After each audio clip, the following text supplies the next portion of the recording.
Okay, let's talk about a very specific number, $3,000. For a lot of us, that's what we're bringing in each month.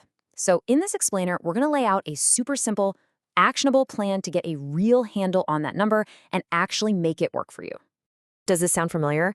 I mean, you're making what feels like a pretty good income, but then the end of the month rolls around, you look at your bank account and you're just like, where did it all go? That stress it's real. And look, if that hits home for you, I want you to know you are definitely not alone. It's a super common struggle, but the good news? It's totally solvable. So, how do we solve it?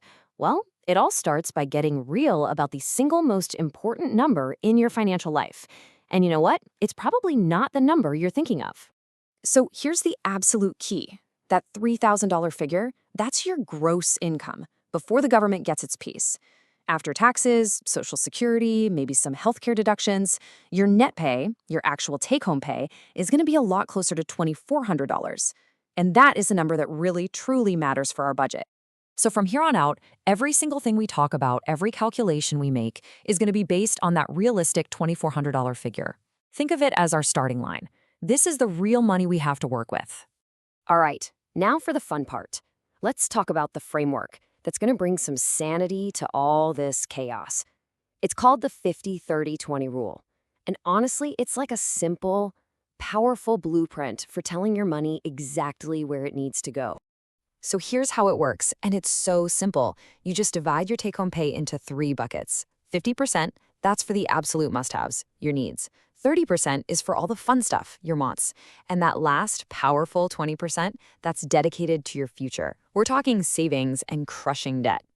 And when you see it laid out like this, you can really get a sense of the balance, right? Half your money is just securing your life, making sure everything's covered, and the other half is split between actually enjoying your life right now and building for a better future. It's just a really powerful, balanced way to look at things. Okay, let's do the math. On our $2,400 budget, 50% gives you $1,200. This chunk of cash is for the non-negotiables. We're talking rent, utilities, the groceries you actually need to eat, and getting to work. This is the foundation that keeps everything else stable.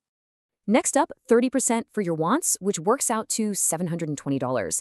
This is your lifestyle money. This is for going out to eat, for your hobbies, your Netflix subscription, grabbing drinks with friends. And you know what? This category is so important because it's what keeps you from burning out and makes this whole budgeting thing feel, well, doable. And finally, we have what might be the most important 20%. That's $480 a month, every single month, going straight towards your future. This is how you build an emergency fund, how you invest for retirement, how you finally get rid of those high-interest credit cards or student loans. This right here, this is how you build actual wealth. Okay, so the theory is great, right? But let's make it real. Let's see what this blueprint actually looks like when you put it into practice with a real-world sample budget. So what does it actually feel like to live on this budget day to day? Where does every single one of those $2,400 go? Let's map it out. All right, let's take a look. As you'd probably guess, rent is the biggest ticket item at $950. No surprises there. But I want you to notice the choices that were made here. We've managed to put a really healthy $500 towards savings and investments. That's actually more than our 20% goal. And to make that happen, the wants category got trimmed down a bit to $420. And that's the key to this whole thing. It's a flexible blueprint. You can totally adjust it based on what's most important to you. So now that we have a budget, how can we make it even better? Let's go over a few super high-impact habits that will help you stretch that $2,400 even further than you thought possible. These 4 things right here are total game changers. Number 1, automate your savings. You pay yourself first, it's magic. 2, cut unused subscriptions. That's literally finding free money. 3, cook in big batches. It saves a ton on those impulse takeout orders. And 4, do a quick weekly check on your spending. It just keeps you honest and stops those small leaks from sinking the whole ship. You really have to remember this. You don't need to make these huge, painful cuts to your lifestyle. It's the small, consistent changes that add up and compound into massive results over time. Let me show you exactly what I mean. Just look at that number. Let it sink in for a second. If you buy a $5 coffee 4 times a week, that's $20. It feels like nothing, right? But over a whole year, that one little habit, it costs you over $1,000. That's a vacation. That's a massive boost to your emergency fund. That is the power of a small, consistent change. And this brings us to the most important part of this whole conversation, the mindset. Because if you've always thought of a budget as some kind of restrictive, painful diet for your money, let's just reframe that idea completely. This is it. This is the core message. Budgeting is not about telling yourself no all the time.